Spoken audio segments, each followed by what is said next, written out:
उधर इटावा के सफाई में अखिलेश यादव ने न्यूज 18 से खास बातचीत की। अखिलेश ने दावा किया कि पहले दूसरे चरण में बीजेपी के खिलाफ वोटिंग हुई है। बीजेपी असल मुद्दे जैसे कि किसान की दिक्कतें, महिलाओं की सुरक्षा और युवाओं की बेरोजगारी पर बात नहीं करती। कन्नौज की जनता विकास को वोट देगी और बीजेपी को सबक सिखाएगी। समाजवादी पार्टी के राष्ट्रीय अध्यक्ष इस वक्त सैफई में है, कार्यकर्ताओं के साथ बैठक कर रहे हैं। सर, जिस तरीके से 2 फेज का मतदान हो गया है, अब रोहिलखंड और यादवलैंड की बारी है, क्या उम्मीदें आपकी हैं? देखिए, ये इस तरह का आकलन नहीं करना चाहिए कौन सा हिस्सा है।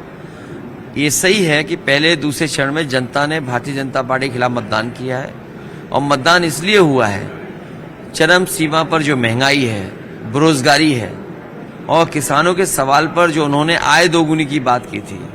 आज किसान जो बाजार में दे रहा है, सरकार खरीद है ही नहीं, सरकारी खरीद कहाँ है, मंडी का इंतजाम नहीं किया, सरसों का भाव नहीं मिल रहा है, सरसों के बाद जो रिफाइंड तेल या सरसों का तेल है उसकी कीमत बढ़ा दी। ये कुछ लोगों को मुनाफा कमाने दे रहे हैं, इसलिए जनता इनसे नाराज है। अगर ये उद्योगपतियों का कर्ज माफ कर सकते हैं तो किसानों का कर्ज माफ क्यों नहीं कर रहे हैं? सर, परिवारवाद पर पीएम ने नेटवर्क 18 को एक इंटरव्यू दिया, उसमें निशाना साधा उन्होंने कहा कि विपक्ष जो है सिर्फ परिवार के लोगों को ही टिकट दे रहा है और ये उनकी मजबूरी है। ये पूरा परिवार संघर्ष में है। भारतीय जनता पार्टी को अगर परिवार वाले इतने बुरे लग रहे हैं तो वो इस चुनाव में जो लोग परिवार वाले हैं उनके लिए वोट मांगने न जाएं और ये भी अपील करें हर जगह जनसभा में जाकर के बीजेपी के बड़े बड़े लोग कि परिवार वाले बीजेपी को वोट न दें। एक तो प्रत्याशियों को वोट न दें और जहां कहीं भी उनके प्रत्याशी लड़ भी रहे हैं उनको वोट न मिले।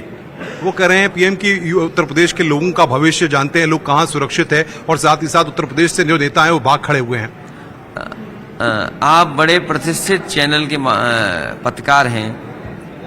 10 साल में 1 लाख किसान ने आत्महत्या की है और सबसे ज्यादा असुरक्षित महिलाएं हैं, तो इनके पास जवाब क्या है? और 80 से 90% नौजवान नौकरी और बेरोजगारी का जीवन जी रहा है। जो परीक्षाएं हुई उसके सब पेपर लीक हो गए। इनका कैसा लीकेज है जो रुक ही नहीं पा रहा है? हर पेपर लीक हो जाता है इनका। अगर पहली परीक्षा जो लीक हुई थी, अगर उसमें सख्ती और जानकारी हासिल कर लेते तो इतनी परीक्षाओं को लीक नहीं होना पड़ता पेपर उनका। सर, वो तो दावा कर रहे हैं कि 25 करोड़ लोग गरीबी रेखा से ऊपर आ गए हैं उनकी सरकारों में, इतना विकास उन्होंने कर दिया। मैंने वो भाषण दिल्ली के एक 5 स्टार होटल का प्रधानमंत्री जी का सुना था। एक बहुत बड़े चैनल के कार्यक्रम में वो गए थे। उस होटल में उन्होंने ये कहा कि 25 करोड़ लोगों को उन्होंने गरीबी रेखा से ऊपर लेकर के आ गए। अगर हम उनका आंकड़ा मान लें 25 करोड़ का, तो 80 करोड़ को राशन क्यों देना पड़ रहा है? और जिस होटल में वो बात कह रहे थे राशन की या गरीबी से ऊपर में, उसका मैंने गूगल करके रोटी की कीमत जानकारी करनी चाहिए तो 350 रुपए की एक रोटी मिलती है वहां और 600 रुपए की नान मिलती है।